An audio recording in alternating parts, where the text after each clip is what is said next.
tanah runtuh serta tiada kompromi dengan keganasan gugat keamanan negara. Juga Padang Terap bakal jadi bandaraya getah. Baiklah, kita terus sahaja ke perkembangan semasa yang mendapat tempat. Pelancaran dividen dana peladang kebangsaan Nafas dan Kelab Usahawan Satu Azam Parlimen Pekan yang dilakukan Datuk Seri Najib Tun Razak membawa perkhabaran positif buat lebih 850,000 ahlinya di seluruh negara. 10% dividen bagi skim pelaburan dana peladang kebangsaan diumumkan Perdana Menteri dengan 100 juta diperuntukkan bagi memudahkan para peladang di bawah naungan Nafas mendapatkan sumber bantuan keuangan. Keputusan pemberian dana itu antara lain membuka ruang penambahan pelaburan serta agihan keuntungan dividen buat ahlinya. Setiap perjalanan dalam rangkaian bekalan itu kalau boleh dikawal dengan baik, maka sudah tentu para petani, penternak, nelayan akan dapat begitu banyak faedah. Sebab itulah Yang Berhormat Menteri Pertanian dan Asas Tani, Datuk Seri Ismail Sabri telah melancarkan jihad orang tengah, di mana kalau kita boleh mengawal rangkaian bekalan ini, maka harga yang lebih adil dan saksama boleh diperolehi oleh para petani kita. Dana itu juga antara lain bagi memerangi orang tengah dapat dilaksana dengan menyalurkan kewangan kepada peladang sendiri, membeli peralatan mesin besar serta kenderaan tanpa perlu bergantung kepada syarikat lain. Bercakap di Pekan Pahang, Datuk Seri Najib terus mengulangi komitmen kerajaan membantu kumpulan SASA mencari peluang pasaran ke luar negara. Jun nanti, Datuk Seri Najib sendiri dijangka bakal melancarkan program Agro Bazaar di Singapura. Dan Datuk Seri Najib turut mengakui program Satu Azam telah memberikan manfaat kepada 140,296 peserta dari seluruh negara sejak dilancarkan pada 2010. Dinyatakan juga bagi menjayakan program di bawah Kementerian Pembangunan Wanita, Keluarga dan Masyarakat ini, sebanyak RM2 bilion telah dibelanjakan. Bagaimanapun, program Satu Azam ini tidak hanya terhad kepada usahawan dan peniaga kecil semata-mata. Saya anggap sebagai individu-individu yang mencerminkan kejayaan program kita. Program yang sampai ke akar umbi kepada individu, mengubah corak hidup dan masa depan mereka. Dan inilah yang dikehendaki oleh kerajaan. Di Parlimen Pekan sahaja, seramai 736 usahawan dilahirkan melalui program ini melibatkan peruntukan RM3.7 juta dan daripada jumlah itu, 709 adalah usahawan wanita. Datuk Seri Najib sentiasa memberi sokongan dan galakan terhadap program baru yang dilaksanakan untuk manfaat rakyat secara keseluruhan. Beliau juga mahukan setiap rakyat menggunakan sebaiknya segala kemudahan yang disediakan. Dalam majlis serupa, Menteri Pertanian dan Industri Asas Tani Datuk Seri Ismail Sabri Yaakob menyatakan daging lembu beku dari Sudan bakal memasuki pasaran negara sebelum Syawal tahun ini. Bagaimanapun, kemasukan itu hanya dibuat sebaik sahaja mendapat kelulusan Jabatan Kemajuan Islam Malaysia JAKIM dan Jabatan Perkhidmatan Veterina. Kabinet sebelum ini telah meluluskan kemasukan daging lembu beku itu sejak 2002 tetapi masih belum dimuktamadkan sehingga kini. Pihak kementerian juga mahu mengubah dasar tidak hanya tertumpu kepada negara tradisional pengeksport daging lembu seperti Australia dan Thailand sahaja. Umumkan bahawa untuk memastikan bekalan mencukupi, kita mencari sumber baru. Dan Sudan salah satu daripada sumber baru. Ya? Dan Nafas akan mengetuai company yang akan pergi ke Sudan. Kementerian Pertanian. Pihaknya turut mencari negara-negara yang berpotensi untuk menjadi pengeksport daging lembu bagi membolehkan saingan sihat dalam mendapatkan harga yang lebih baik. Burma, Myanmar, Brazil dan Somalia merupakan antara negara yang berpotensi. Beliau turut menyatakan sesiapa yang layak boleh mengemukakan permohonan untuk mendapatkan AP dan mengimport lembu dari mana-mana negara setelah diluluskan JAKIM dan veterina.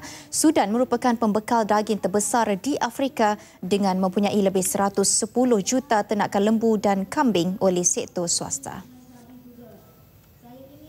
Kawasan Padang Terap di Kedah bakal muncul sebagai bandaraya getah. Sehubungan itu, beberapa langkah seperti promosi sedang digiat jalankan bagi menarik ramai pelabur dalam projek berkenaan. Menteri Besar Datuk Seri Mukhris Tun Mahathir berkata lokasi tersebut terletak di Bukit Kepayang dengan tapak seluas 1,000 hektar. Pihaknya juga meletakkan sasaran dalam tempoh 2 atau 3 tahun lagi. Jumlah pelabur dijangka meningkat dan bakal merancakkan lagi projek pembangunan dalam industri getah.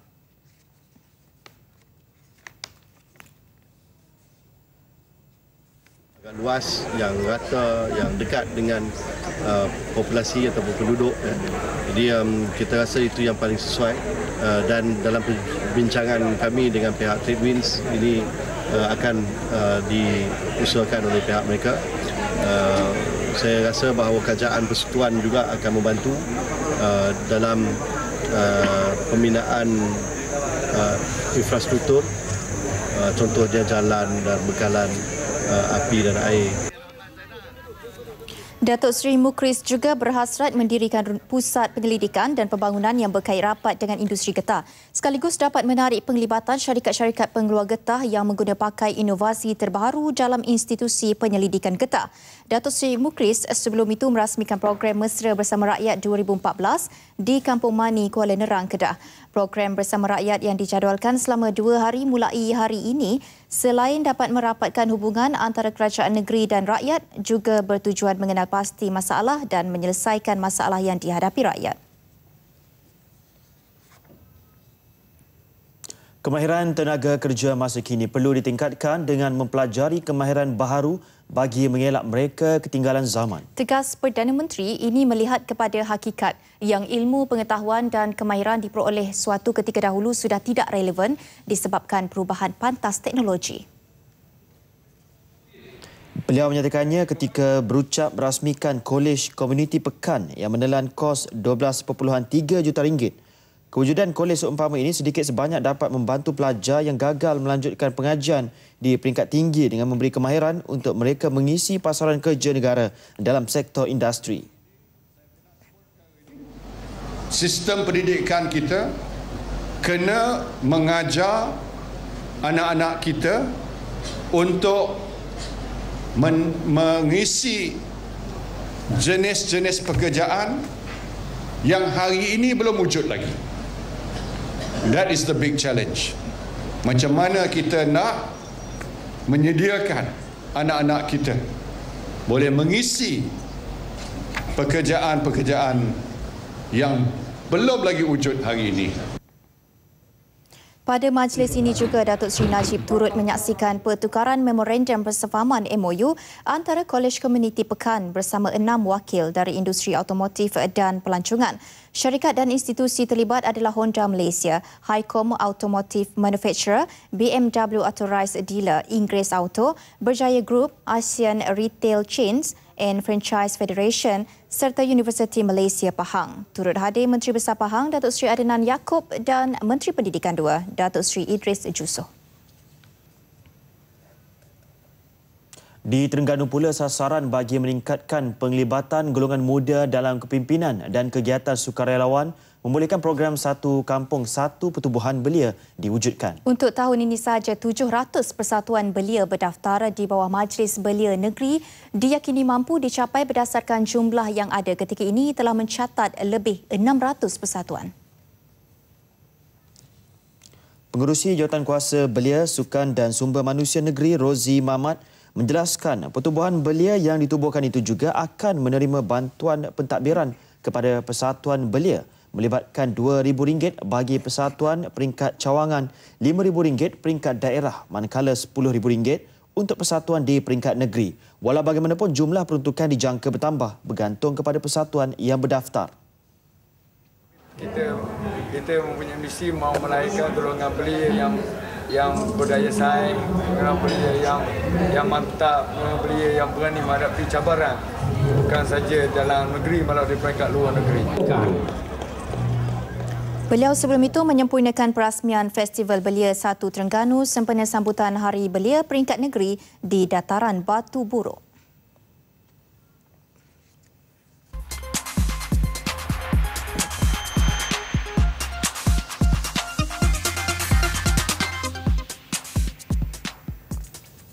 Satu insiden tanah runtuh dilaporkan berlaku di lot kedai perabot dekat Kampung Melayu Subang dan dipercayai seorang mangsa maut dalam runtuhan berkenaan. Dan untuk maklumat lanjut berada di lokasi ketika ini, Zulhafiq Halim. Silakan. Baik, terima kasih rakan penyampai di Angkasa Puri. Assalamualaikum dan salam satu Malaysia. Ketika ini saya berada di lokasi di mana kejadian tanah runtuh itu berlaku di kawasan Kampung Baru Subang. Dan untuk mengulas lebih lanjut berkenaan dengan bagaimana kejadian itu berlaku, kita bersama dengan penolong pengarah bahagian operasi Negeri Selangor Jabatan Bomba dan Penyelamat, iaitu Tuan Sani. Tuan Sani, boleh terangkan kepada kami bagaimana keadaan itu berlaku, Tuan Sani? Pada lebih kurang pukul 10 tadi, kawasan ini berlaku hujan yang lebat lah. Di beberapa kawasan daripada hujan itu menyebabkan berlaku dia punya hakisan dan berlakunya tanah runtuh di kawasan ini lebih kurang pukul 10 lah. Kita telah menerima panggilan daripada ni lebih kurang pukul 10.30 tu kita dah dapat panggilan dah, dan kita telah mengerakkan 3 jentera daripada Subang Jaya, Sungai Buloh dan juga Kota Anggerik lah untuk ke lokasi. Apabila kita sampai di lokasi, kita dapati bahawa di kedai perabot ini baru memulakan perniagaannya dan terdapat lebih kurang 11 orang yang pekerja yang berada di kawasan inilah. Daripada 11 itu 10 berjaya menyelamatkan diri dan satu telah dipercayai telah terperangkaplah di kawasan belakang tu, dipercayai dalam bilik air. Jadi usaha-usaha mencari kita laksanakan dengan bantuan unit storm daripada Selangor, Bomba Selangor dan juga daripada pihak majlis dan sebagainya. Kita telah berjaya menemui mangsa pada jam 2.35 petang tadi dan dia telah meninggal dunia, tertimpus ke dalam. Dan selain daripada unit storm, difahamkan juga unit pengesan K9 bomba juga digunakan dalam operasi kali ini, Tuan. Ya, kita menggunakan semua aset yang bomba yang ada lah. Kita ada dari segi pasukan penyelamat, pasukan storm dan juga unit pengesan dan kita juga dibantu oleh pihak JPAM, pihak majlis, pihak polis dan juga pihak pantas daripada pihak majlis, pasukan pantas daripada majlis. Dan bagaimana pula dengan kerjasama pemunya ataupun pemilik kedai perabot ini? Difahamkan maklumat disalurkan dengan begitu cepat dan pantas sehingga menyebabkan pasukan penyelamat juga sampai tiba awal di lokasi ini. Jadi dari segi kerjasama memang pihak tuan punya kedai ini memberi kerjasama yang baiklah kepada pasukan penyelamat lah, di mana dia telah memberi gambaran di mana lokasi mangsa yang dipercayai terperangkap dan sebagainya. Jadi itu amat membantu kita lah dari segi operasi. Dan apa yang dapat kita lihat ketika ini, operasi masih lagi dijalankan untuk mengesan lagi seorang lagi mangsa yang terperangkap. Itu bagaimana itu? Kita yang mangsa dipercayai seorang je. Ya, kita dah berjaya mengesan dan sekarang ni dia cuma dari segi body kita dah jumpa, cuma dia masih berlaku ada tersepit sikit lah. Jadi kita sekarang menggunakan teknik penyelamat lah untuk mengeluarkan mangsa tersebut. Okay, baik Tuan, untuk perkembangan selanjutnya kami akan bersama Tuan sebentar lagi. Okey, terima kasih. Dan saya kira itu dahulu buat ketika ini. Apa-apa pun kami akan terus membawakan perkembangan dari masa ke semasa berkenaan dengan kejadian tanah runtuh ini. Kembali ke Angkasa Puri. Terima kasih Zulhafiq Halim.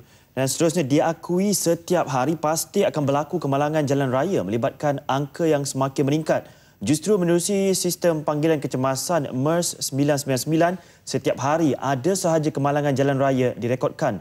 30% panggilan itu membabitkan bas ekspres. Senario amat membimbangkan walaupun pelbagai kaedah telah dilakukan pihak berkuasa. Namun segelintir pemandu bas masih degil dan terus melanggar peraturan jalan raya. Kebelakangan ini, kemalangan jalan raya melibatkan bas makin menjadi-jadi. Ia bukan sekadar kemalangan biasa, malah melibatkan kematian dan kecederaan serius terhadap penumpang juga pengguna jalan raya lain. Sebelum ini, lensa kamera kami sempat merakamkan beberapa bas ekspres dipandu secara laju dan berbahaya di sekitar Lebuhraya Utara Selatan.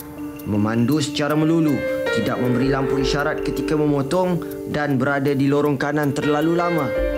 antara tindakan yang sering kali dilakukan pemandu bas ekspres.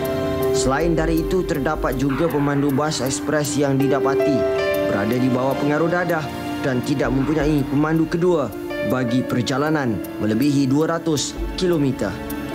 Perjalanan bas yang melebihi 200 km perlu ada pemandu kedua, ataupun 2 jam perjalanan walaupun dia dekat, tapi kalau tempoh perjalanan tu jauh, dia kena ada pemandu kedua. Hak laju. Lepas tu sebelum memulakan perjalanan tentu, seeloknya pemandu sendiri memeriksa keadaan fizikal bas-bas yang diorang bawa tu.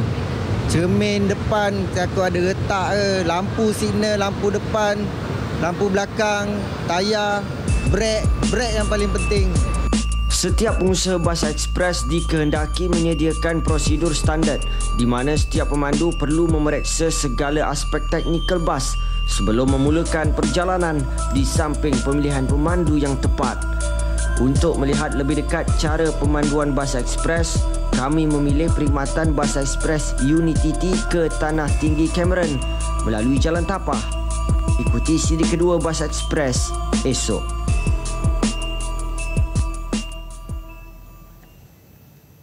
Berselindung di sebalik persatuan etnik warga Myanmar yang tidak berdaftar dan lebih memalukan, lebih 50 warga Myanmar tunjuk lagak dengan kad pengenalan diri yang menyatakan mereka sah menetap di Malaysia di bawah pelindungan pelarian UNCHR. Akhirnya mereka dicekup penguatkuasa Jabatan Imigresen Selangor awal pagi tadi. Pemeriksaan dari unit ke unit rumah di Seksyen 11 Kota Damansara, lebih 400 warga asing diperiksa dan 129 ditahan kerana tidak memiliki dokumen pengenalan diri. Rata-rata warga asing terbabit merupakan rakyat Myanmar, Bangladesh dan Indonesia. Operasi hampir 4 jam dilakukan penguatkuasa imigresen diketuai Timbalan Penolong Pengarah Operasi Imigresen Selangor, Osman Montil. Segelintir warga asing yang ditahan mengaku memiliki kad pelarian UNHCR. Malangnya antara mereka hanya menunjukkan kertas salinan pendua sahaja. Dipercayai telah wujud satu sindiket yang mempergunakan etnik Myanmar untuk mengawat keuntungan dengan membekal kad pengenalan diri di bawah ZAM atau ZIMO yang berurusan sebagai perantara kepada pengesahan status pelarian UNHCR. Pengarah Imigresen Negeri Amran Ahmad yang turut menyertai serbuan menasihati majikan agar menyemak kesahihan status pekerja warga asing yang digaji atau berdepan tindakan tegas undang-undang. Kesemua yang ditahan dibawa ke Ibu Pejabat Imigresen Selangor untuk tindakan lanjut di bawah Akta Imigresen 1959 Palang 63 Pindaan 2002 sebelum dihantar ke depo tahanan Semenyih. Ketua Polis Negara Tan Sri Khalid Abu Bakar menegaskan pihaknya akan terus memantau dan memastikan sebarang kegiatan bersangkut paut dengan pengganas dapat dihentikan. Dinyatakan juga tidak akan ada kompromi dengan sebarang bentuk keganasan yang boleh mengugat keamanan negara sama ada melibatkan rakyat negara ini maupun luar negara. Ditanya kemungkinan pihak berkuasa menambah kekuatan anggota bagi menangani kegiatan tersebut, beliau berkata setakat ini jumlah anggota yang ada sudah memadai. Masa ini saya rasa tidak ada keperluan. Tidak ada. Cukup. Jumlah yang ada dalam PDRM dibantu oleh agensi keselamatan sudah memadai untuk menangani masalah masalah terorisme di negara kita. Beliau menegaskan demikian selepas Majlis Penganugerahan Darjah dan Pingat sempena Hari Keputeraan ke-71 Raja Perlis Tuanku Said Sirajuddin Said Putra Jamalulail di Istana Arau. Pada istiadat tersebut, beliau dikurniakan Darjah Seri Paduka Mahkota Perlis SPMP yang membawa gelaran Datuk Seri. Polis telah menubuhkan pasukan khas bagi memantau tiada pihak yang mengambil kesempatan dengan menganjur kegiatan judi melibatkan pilihan raya kecil PRK Parlimen Bukit Gelugor pada 25 Mei ini. Timbalan Ketua Polis Negara Datuk Muhammad Bakri Zinin menyatakan kegiatan pertaruhan siapa yang akan menang pada pilihan raya pernah berlaku. Justru pihak berkuasa akan terus memastikan PRK berkenaan berjalan lancar dengan tidak dicemari sebarang kegiatan jenayah. Kita dah membuat pemantauan terhadap isu perjudian semasa pilihan raya. Dan kita telah menubuhkan tim khas untuk memastikan perkara ini dapat dilaksanakan dengan baik. Seperti cantas, kita membuat tim cantas pilihan raya berkenaan. Beliau juga mahukan semua pihak mematuhi undang-undang sepanjang PRK ini. Pihak polis akan terus memastikan tiada pihak yang cuba mengaut keuntungan melalui PRK dengan melakukan apa jua perkara yang menyalahi undang-undang. Beliau ditemui media selepas menerima taklimat dan penerangan perjalanan PRK oleh Ketua Polis Negara Dato' Abdul Rahim Hanafi di Ibu Pejabat Kontijen Pulau Pinang di Georgetown. Sementara itu, Dato' Abdul Rahim memberitahu sehingga kini 8 laporan telah diterima berhubung PRK Bukit Glogor dan 2 kertas siasatan dibuka. Semua laporan berkenaan berkaitan kesalahan di bawah Akta Pilihan Raya 1954. Antara laporan yang diterima adalah dari Suruhanjaya Pilihan Raya SPR berhubung tindakan DAP yang menggunakan gendang ketika proses penamaan calon tempoh hari. Polis juga menerima laporan berhubung dakwaan perkauman ke atas seorang calon bertanding, poster dan banner calon diturunkan dan kempen calon tanpa permit. Menyentuh perkembangan politik tanah air pula, Pengerusi Badan Perhubungan UMNO Selangor, Datuk Seri Noh Omar, melihat 2 pendekatan berbeza diambil antara UMNO dan PKR dalam menyelesaikan masalah dalaman parti. Mengakui kekuatan dimiliki kepimpinan tertinggi UMNO dalam menyelesaikan kemelut di Terengganu, budaya kesepakatan diterjemahkan sejak sekian lama dalam memelihara pemufakatan sesama ahli parti. Namun keadaan berbeza buat kem PKR, terutamanya dalam pemilihan parti. Mengambil contoh apa yang berlaku di Selangor sendiri, beliau berpandangan kekecohan yang berlaku tidak mengejutkan kerana telah berlarutan sejak pemilihan pada 2010 lagi.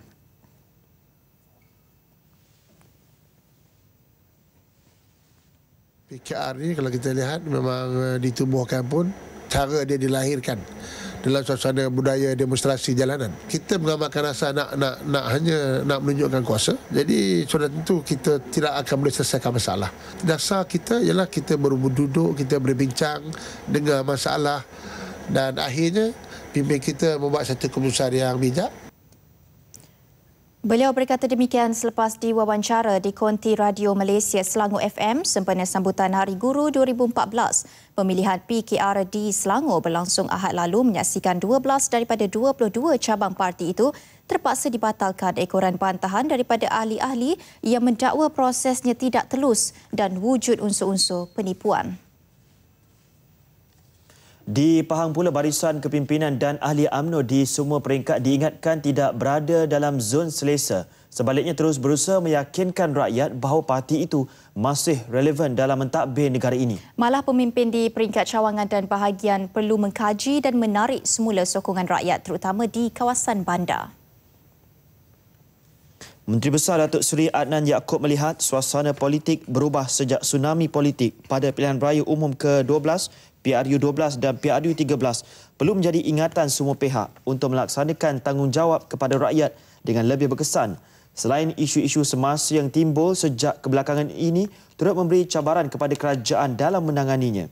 Justru Badan Perhubungan UMNO Negeri akan mengadakan mesyuarat tidak lama lagi bagi mencari kaedah terbaik memberi penerangan kepada rakyat berhubung isu yang timbul termasuk isu semasa seperti GST. Beliau berucap pada Majlis Sumbangsih Paya Besar sempena sambutan ulang tahun UMNO ke-68 di Kuantan. Majlis Anjuran UMNO bahagian Paya Besar dihadiri Ketua Bahagian Datuk Abdul Manan Ismail dan barisan sayap parti bahagian. Datuk Seri Adnan turut memuji usaha UMNO Paya Besar menganjurkan program tersebut yang mampu mengukuhkan parti ke tahap lebih baik. Malah program seperti itu akan menjadi contoh kepada UMNO bahagian lain dalam merapatkan hubungan ahli dan pemimpin semua peringkat terus bersemangat bekerja untuk rakyat demi kelangsungan parti.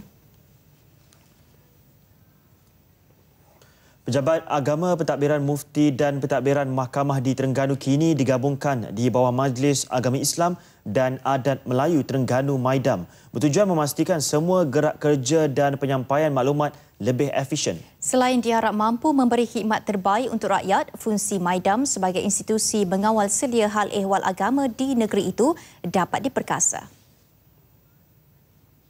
Keyakinan disuarakan Pesuruhjaya Hal Ehwal Agama Terengganu, Datuk Muhammad Rozali Saleh. Dia sebenarnya bukan bertambah tetapi dia di atas nama Maidam itu sendiri. Di atas nama Maidam menjadi besar lah. Dulu Maidam ada 200 orang, pejabat agama ada 260 orang, daripada mufti ada 100 orang. Jadi begitu bergabung ni dia jadi satu bumbung selama 700 orang. Beliau menghadiri sambutan Hari Keluarga Maidam di Stadium Tertutup Kompleks Sukan Gong Badak, Kuala Terengganu. Sultan Terengganu Sultan Mizan Zainal Abidin dan Sultanah Nur Zahirah berkenan berangkat menyempurnakan majlis. Turut hadir Menteri Besar Datuk Ahmad Razif Abdul Rahman dan Tok Puan Halina Zakaria. Pelbagai aktiviti menarik berlangsung, antaranya pertandingan bola lembut dan pertunjukan silat yang dimeriahkan lebih 1,500 petugas di bawah Maidam bermula semalam. Peluang pendidikan tidak terhad terhadap golongan tertentu tetapi meliputi seluruh lapisan masyarakat memperoleh ilmu sekaligus mengubah kehidupan pada masa depan. Tidak kira golongan berada ataupun miskin, pendidikan merupakan perkara utama yang perlu diberi perhatian menerusi Kementerian Pendidikan dalam melahirkan modal insan berguna demi kemajuan negara. Sehubungan itu, pelbagai langkah diambil bagi memastikan tiada yang ketinggalan dalam mengikuti arus perkembangan pendidikan di negara ini. Sekolah Kebangsaan Bayan Lepas 2 bersama Jabatan Pendidikan Pulau Pinang telah menganjurkan program Outreach Pemulihan Khas Negeri 2014. Sekolah seluruh negeri ini menghadiri program. Antara aktiviti diadakan adalah sesi pemeriksaan saringan disleksia, terapi pengucapan, terapi pekerjaan, audiologi, saringan penglihatan, psikologi dan pengesahan pegawai perubatan. Timbalan Menteri Kesihatan Datuk Seri Dr. Hilmi Yahya telah merasmikan majlis. Buat kerjasama di antara Kementerian Kesihatan dan juga Kementerian Pelajaran. Tahun ketiga nampak amat berhasil, amat berjaya. Peserta program ini telah didedahkan dengan pengetahuan mengenai kesihatan dan kaedah pembelajaran. Ialah MOU atau boleh kita anggap sebagai Blue Ocean Strategi di antara Kementerian Pendidikan Malaysia, Kementerian Kesihatan, Jabatan Kebajikan Masyarakat, JAKWA, daripada semua pihak. So tujuan program ini ialah bagi kita nak kesan dan diagnose sekiranya. Sebab kita dapati ada di antara murid-murid kita ni sampai ke peringkat dia dah tahun 3, umur 9 tahun dia masih tidak menguasai kemahiran asas.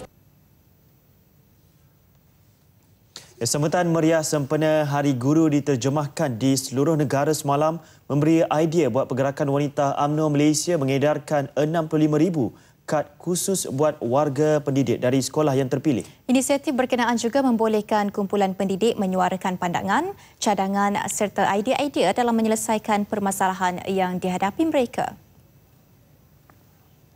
Ketua Pergerakan Wanita UMNO Datuk Seri Syahrizad Abdul Jalil berpandangan idea itu merupakan langkah positif agar setiap lontaran yang dikemukakan dipanjangkan kepada Menteri Pendidikan.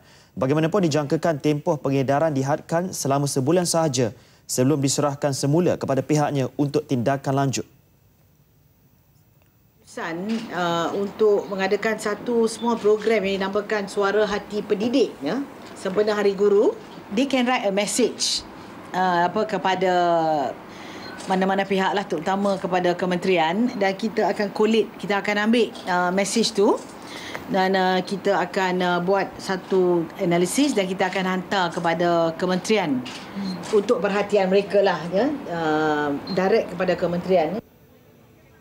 Beliau sebelum itu merasmikan sambutan Hari Guru Anjuran Pergerakan Wanita UMNO Malaysia dan Pulau Pinang di SMK St. George. Majlis turut memberi pengiktirafan kepada beberapa tokoh guru. Turut hadir dalam majlis ini bekas Naib Chancellor Universiti Teknologi Mara UiTM, Profesor Tan Sri Dr. Ibrahim Abu Shah dan Pengetua SMK St. George Hasharifah Afifah.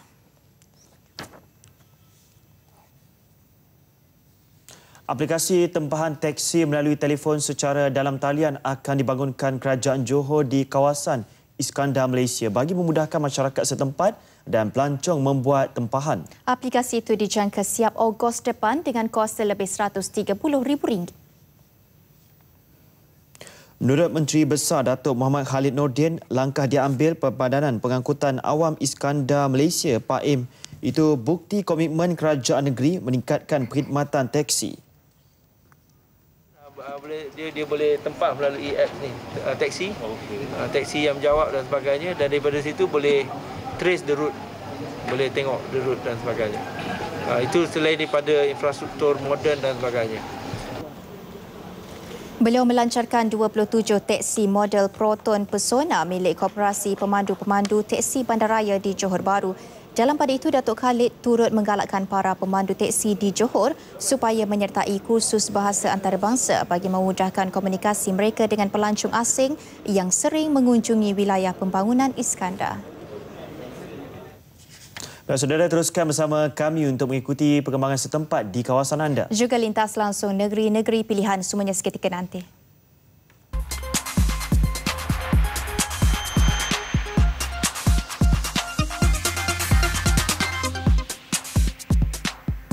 Ya, kesetiaan anda bersama kami dihargai dan lintas langsung mengambil tempat dimulakan dengan perkembangan semasa negeri di bawah bayu. Terus saja langsung bersama Anicia Dollars di Kota Kinabalu, silakan.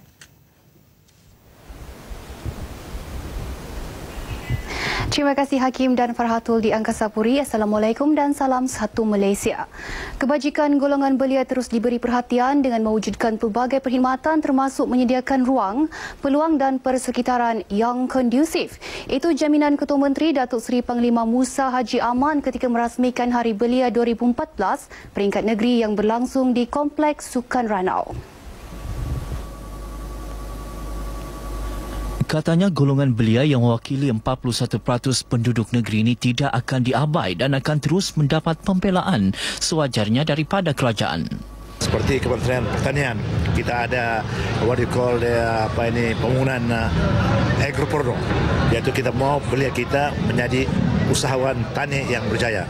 Kita kasih peruntukan supaya mereka boleh berjaya dalam pertanian. Banyak lagi yang kita akan berikan, percayalah kepada belia, kita sentiasa memberi tekanan, sentiasa memastikan belia mendapat pembelaan yang sewajarnya.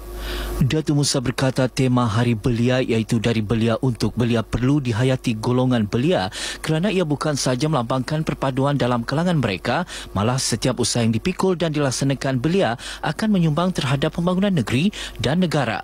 Dalam masa yang sama, beliau menasihatkan golongan belia di negeri ini agar tidak terikut-ikut dan terpengaruh dengan sikap sesetengah pihak yang cuba memporak-porandakan perpaduan kaum di negara ini. Pada majlis tersebut, Datuk Musa turut merasmikan Kompleks Sukan Ranau berharga RM37 juta. Projek tersebut memberi peluang kepada golongan belia di daerah berkenaan bukan sahaja dalam bidang sukan tetapi turut merapatkan lagi hubungan antara mereka.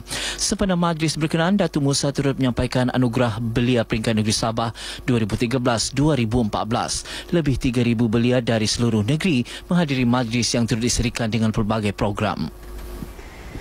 Selepas diwujudkan 20 tahun lalu, Taman Perindustrian Kota Kinabalu KKIP yang terletak di utara Kota Kinabalu terus memainkan peranan bagi merancakkan ekonomi Sabah khususnya sektor perindustrian.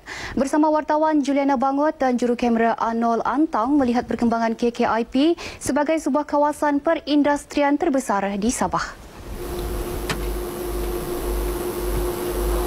Sejak ditubuhkan pada tahun 1994, KKIP boleh berbangga kerana berjaya memajukan 630.1 hektar tanah dengan 321.7 hektar lagi sedang dimajukan.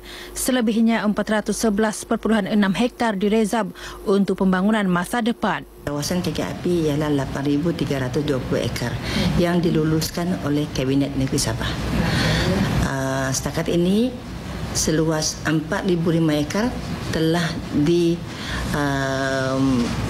amanah kepada KKIP untuk membangunkan kawasan perindustrian, komersial, perumahan. Dengan permulaan hanya 6 entiti yang beroperasi di KKIP, kini terdapat 260 entiti beroperasi di taman berkenaan terdiri daripada 223 kelompok industri, 15 institusi penyelidikan dan pembangunan dan 22 entiti komersial yang menawarkan lebih 7,000 peluang pekerjaan kepada rakyat Sabah. Suasana pelaburan industri di KKIP semakin kondusif dengan penyediaan kemudahan dan infrastruktur bertaraf dunia sehingga berjaya menarik pelaburan berbilion ringgit. Kami sangat berbanggalah pencapaian kami 20 tahun ini, total investment value sudah 2.5 bilion setakat ini. Dan kami harap tahun 2014 lebih kurang 150 juta tambahan. Antara kilang yang terdapat di kawasan KKIP adalah Kalokoil Industri Sendirian Berhad, pengeluar gelungan keluli bersadu warna menggunakan teknologi inframerah.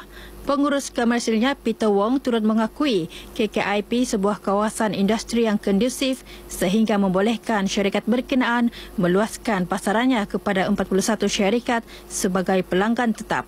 I would think is conducive. I mean, having its own gazetted zones. What we look forward to have more is more downstream manufacturers to be here, as well as suppliers of raw materials for us. Ternyata pewujudan KKIP sebagai pusat industri dan komersial berjaya memberi impak yang tinggi dalam sektor perindustrian negara sekaligus menjadi model ekonomi negeri ini. Laporan Juliana Bangot bersama juru kamera Arnold Antang untuk Berita RTM. Persatuan Warga Tua dan Persatuan Warga Cina Beaufort disaran memperbanyakkan lagi penganjuran program kemasyarakatan bagi mengekalkan semangat perpaduan yang erat di kalangan masyarakat negeri ini. Ahli Parlimen Beaufort, Datuk Haja Azizah Haji Muhammad Dun berkata, masyarakat berbilang kaum di daerah itu harus mengekalkan keamanan dan keharmonian selain mengamalkan kerjasama yang baik dalam masyarakat demi melancarkan projek pembangunan yang pesat dijalankan di kawasan itu. Malah pewujudan persatuan itu juga sedikit sebanyak membantu membentuk kerjasama antara masyarakat dalam menentukan hala tuju pembangunan demi kesejahteraan mereka. Datuk Azizah yang juga Timbalan Menteri Pembangunan Wanita, Keluarga dan Masyarakat menyatakan demikian ketika berucap merasmikan sambutan Hari Ibu Bapa dan upacara angkat sumpah di Beaufort. Majlis turut menyaksikan 50 ahli bagi kedua-dua persatuan tersebut mengangkat sumpah selepas dilantik sebagai ahli jawatan kuasa yang baharu. Sekian paparan berita dari Kota Kinabalu, Sabah. Kembali bersama Hakim dan Farhatul di Angkasa Puri. Silakan. Anisha, terima kasih dan seterusnya seperti biasa kita ke Kuching pula untuk mengetahui perkembangan semasa yang telah disediakan kru penerbitan Berita Sarawak. Gracia Vicky Chua telah bersedia langsung dari studio RTM Kuching. Silakan. Terima kasih Hakim dan Farhatul di Angkasa Puri. Salam sejahtera dan salam satu Malaysia. Krisis yang melanda Parti Rakyat Bersatu Sarawak SPP di Sibu memuncak semalam apabila individu tidak dikenali bertindak merantai dan mengunci kedua-dua pintu berhadapan dan belakang pejabat SPP Cawangan Sibu ketika beberapa pekerja dan orang awam masih berada di dalam premis tersebut. Kecewa dengan kejadian tersebut, Menteri Kerajaan Tempatan dan Pembangunan Komuniti, Datuk Seri Wong Sun Koh pada satu sidang media khas di Sibu meluahkan perasaan kecewa serta mengecam tindakan tersebut. Adun Bawang Asan tersebut menegaskan tindakan tersebut dianggap tidak bertamadun serta melanggar undang-undang dan sebuah laporan polis telah dibuat mengenai kejadian tersebut. Dalam kejadian tersebut, mangsa terlibat terpaksa menghubungi pihak polis dan meminta bantuan bomba untuk memutuskan rantai yang digunakan untuk mengunci pagar pejabat tersebut. Whoever did it, to me, are very heartless people, ignoring the security of the people who were locking. Number 3, to me, it was not lawful. It's unlawful. Taking law into their hands. Jelasnya, selepas kejadian tersebut, semua aktiviti pengurusan di pejabat tersebut telah dibukukan serta-merta sebagai langkah keselamatan.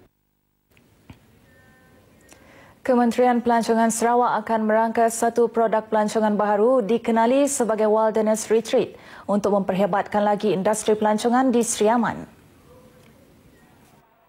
Perkara ini didedahkan Menteri Pelancongan Sarawak, Datuk Amang Abang Johari Tun Openg. Beliau yang ditemui pada perasmian Pesta Benak di Sri Aman memberitahu, Wilderness Retreat gabungan produk-produk pelancongan berasaskan alam sekitar yang terdapat di Sri Aman ketika ini seperti fenomena benak ditambah beberapa lagi produk pelancongan yang akan dibangunkan termasuk Taman Hidupan Liar Pulau Seduku dan Padang Golf Sri Aman.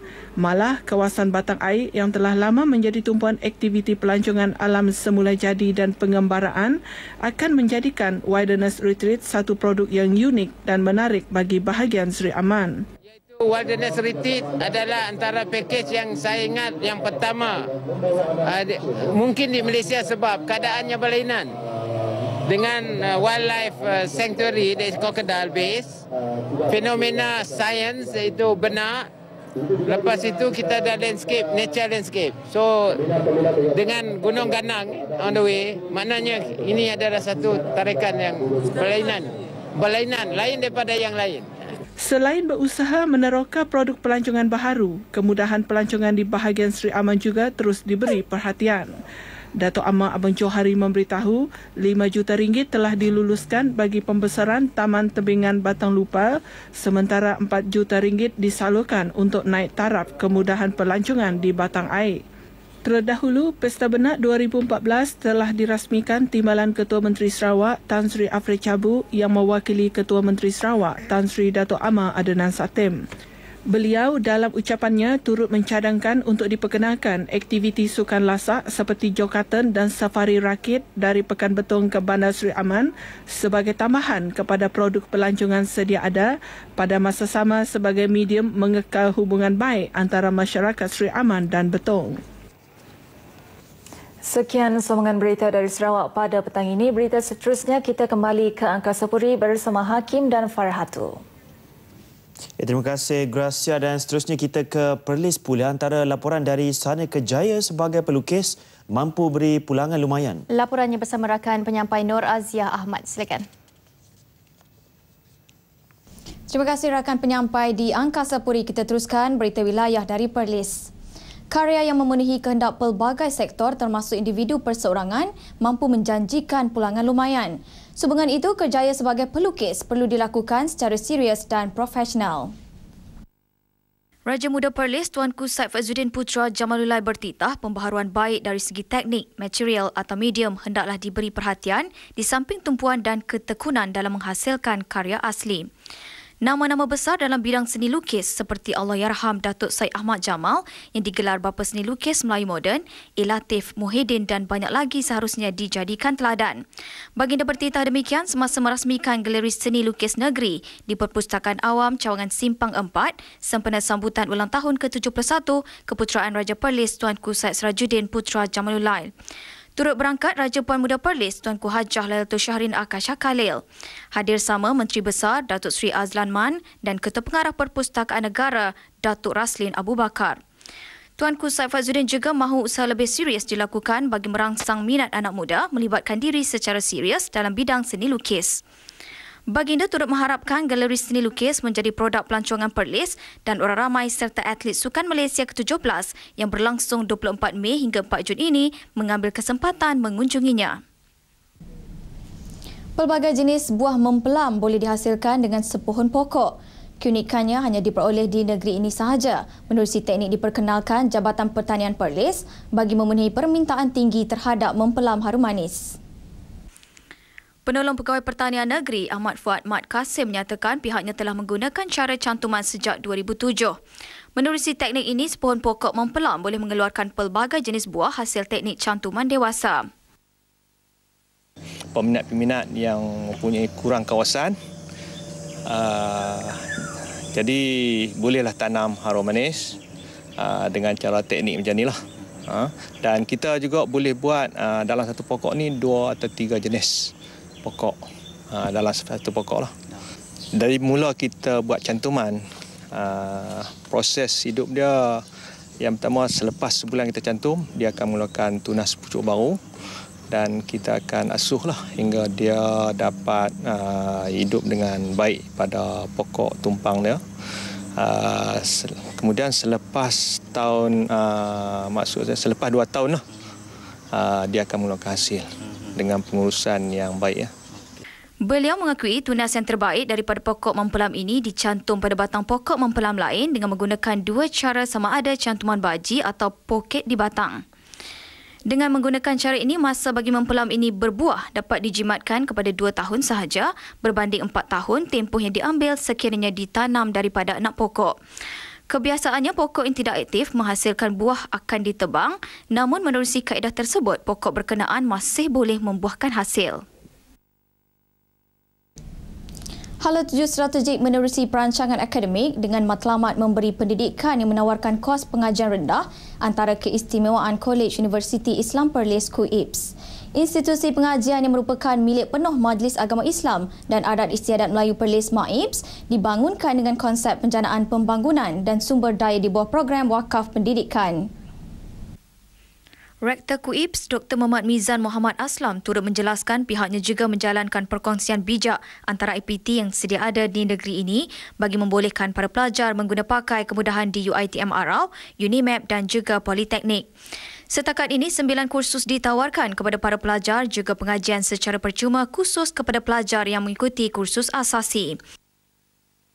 KUIPS ini ada bezanya berbanding dengan universiti biasa, universiti lain.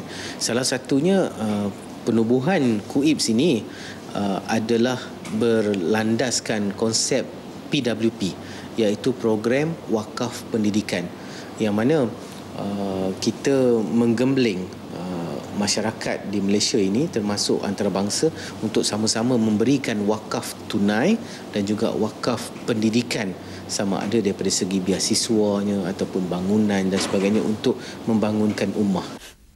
Kemudahan asas terbaik bagi menyediakan kondisi persekitaran selesa kepada para penuntut disediakan. Bagi mereka yang berminat untuk mengetahui lebih lanjut mengenai KUIPS, boleh melayari laman sesawang www.kuips.edu.my. Bahan itu tadi mengakhiri laporan dari Perlis. Kita kembali semula ke Angkasa Puri. Silakan.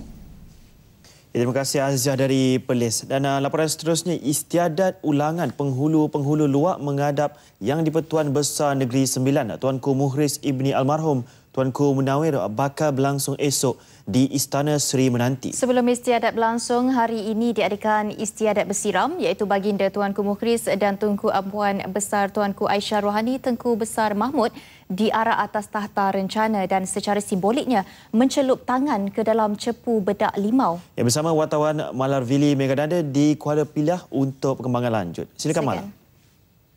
Ya, terima kasih rakan setugas di Angkasa Puri. Salam sejahtera dan salam satu Malaysia. Seketika bersama saya langsung dari Istana Besar Seri Menanti, Kuala Pilah Negeri Sembilan, sempena dengan istiadat bersiram yang merupakan sebahagian daripada istiadat ulangan Datuk Penghulu-Penghulu Luwak menghadap. Perbilangan adat ada menyebut alam yang beraja dan luwak yang berpenghulu sebagai tiang seri kepada institusi diraja di bumi beradat Negeri Sembilan ini. Dan sempena istiadat ulangan esok, Datuk Penghulu-Penghulu Luwak melafazkan taat setia mereka yang tidak berbelah bahagi menjadi manifestasi kepada hubungan raja dan rakyat berpisah tiada. Dan hari ini juga ya saudara, istiadat bersiram berlangsung dengan penuh gilang gemilang di mana Duli Yang Maha Mulia Yang di-Pertuan Besar Negeri Sembilan Tuanku Muhriz Ibni Almarhum Tuanku Munawir dan Duli Yang Maha Mulia Tunku Ampuan Besar Tuanku Aisyah Rohani akan bersemayam di tahta rencana seperti yang dapat diperhatikan di belakang saya ini, dan kemudian diangkat dan dijulang dan diarak sehingga sampai ke panca pesada iaitu di perkarangan istana. Dan untuk kita dapatkan suluhan lebih lanjut ya berkenaan signifikannya cepu bedak limau, kipas emas dan juga payung bunga rampai pada hari ini bersama kita Datuk Penghulu Luwak Teraci Muhammad Nasir Nordin. Terima kasih kerana sudi bersama kami pada hari ini. Mungkin boleh jelaskan secara ringkas ya Datuk berkenaan keistimewaan adat bersiram ini. Terima kasih. Adat bersiram ini disanakan tanda kasih sayang kita kepada tuanku. Jadi untuk itu kita laksanakan ni semua penghulu luwak dan tanah mengandung ini akan datang bersama untuk sama meraihkan tuanku, untuk kita tandakan tak setia pada tuanku. Kita kena bedak limau kan dia berkaitan kasih sayang dia tu. betul ya. Jadi itulah kita gunakan budak limau kipas emas untuk laksanakan. Memang dia ada warisan pada awal dulu memang kita laksanakan untuk tanda kasih sayang kita. Sebab kita tahu yang tuanku datang daripada Pagoroyong. Dulu untuk itu kita datang sini bawa kulit tuanku, tanda-tanda kita sayang kita tu, kita setia kita mandikan bersihkan tuanku dulu sebagai tanda tak setia kepada kita tuanku. Nampaknya setakat itu dahulu perkembangan yang dapat saya kongsikan langsung dari Istana Besar Sri Menanti Kuala Pilihan Negeri Sembilan untuk hari ini. Teruskan bersama berita TV RTM untuk perkembangan kemuncak istiadat ulangan esok. Kita kembali bersama rakan setugas di studio. Silakan. Menjalani tugasan harian bagi mendidik masyarakat bahawa negara mempunyai peraturan dan undang-undang yang perlu dipatuhi seringkali menimbulkan kegerunan buat mereka yang perlu ke mahkamah. Namun di sebalik mahu merakyatkan masyarakat, perkara utama yang diperlu titik beratkan kerjasama antara kalangan pegawai dan kaki tangan itu sendiri. Justru Jawatankuasa Sukan Mahkamah Selangor mengambil inisiatif menganjurkan kejohanan sukan buat warganya dalam mengeratkan hubungan sesama sendiri. Mementingkan aspek kesihatan yang dilihat platform dalam menjamin kualiti kerja, kejohanan julung kali ini berjaya menampilkan semangat muhibah, persefahaman dan keharmonian. Pengarah Mahkamah Negeri Azizah Mahmud dalam ucapannya yakin aktiviti seperti ini juga menjungkil bakat-bakat sukan dalam kalangan warganya. Penganjuran juga merupakan inisiatif pengarah sebelum ini, Sabariah Atan. Laporan sukan menjelang Sukan Malaysia ke-17, kegagalan mara ke final pada edisi di Pahang memberikan semangat baru buat skuad bola sepak Sukma Terengganu. Untuk itu, sasaran meraih emas dipikul skuad Petih yang diundi dalam kumpulan muda.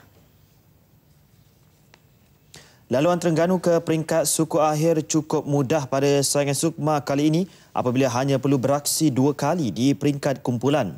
2 lagi pasukan dalam kumpulan ini ialah Kedah dan Perak. Ahli Parlimen Hulu Terengganu yang juga bapa angkat pasukan bola sepak Sukma Negeri, Datuk Jalani Johari optimis skuad Petih mampu membawa pulang kejayaan. Untuk tahun ini kita dapat menjadi johan. Terutamanya bagilah satu semangat ataupun sokongan dengan pihak tersebut kepada Yang Berhormat Menteri Besar baru yang telah mengambil alih pucuk pimpinan negeri Terengganu. InsyaAllah saya rasa pasukan yang ada ni dia berani untuk menunjukkan komitmen dan kesungguhan dan sokongan kepada Menteri Besar baru. Datuk Jailani turun padang menyaksikan latihan pasukan bola sepak Sukma di Kompleks Sukan Gong Badak, Kuala Terengganu. 29 pemain giat menjalankan latihan intensif di bawah jurulatih berpengalaman. Ini ada campuran daripada pemain tim Piala Presiden tim dan juga PBSNT, dan kita pilih yang terbaik kecuali 7 orang yang telah mewakili negara yang diarahkan untuk tidak boleh kita guna dia pada tahun ini. Menteri Besar Datuk Ahmad Razif Abdul Rahman dijadual menyerahkan bendera kontingen Sukma Perlis di Taman Tamadun Islam Isnin ini pukul 8.30 malam. Bola sepak Liga Super kelekaan di saat akhir membawa padah buat tuan rumah Johor Darul Takzim apabila diikat Pahang 2-2 di laman sendiri. Walaupun berjaya mengekalkan rekod tanpa kalah di tempat sendiri, JDT seharusnya mengutip 3 mata penuh. Tuan rumah yang bermula garang dengan beberapa percubaan ke kubu Pahang tampak mengambil masa agak lama untuk memecah kebuntuan. Minit ke-24, JDT akhirnya menjaringkan gol pertama menerusi rembatan penyerang importnya Luciano Figueira untuk kedudukan 1-0. 12 minit kemudian, Pahang menyamakan kedudukan hasil penyudah kemas pemain kebangsaan Azamuddin Akil. Hanya 3 minit diperlukan JDT untuk kembali ke depan. Safi Rahim yang tidak dikawal mudah merembat kencang ke kubu Khairul Azhan selepas gerakan menarik dari sebelah kiri. Ketika tuan rumah seakan pulang dengan 3 mata, pemain sayap pelawat Argopinaden muncul Wira Tok Gajah apabila rembatan kencangnya dari sudut sukar gagal ditangkap kemas Izham Tarmizi Roslan untuk keputusan penuh di Larkin JDT 2 Pahang 2.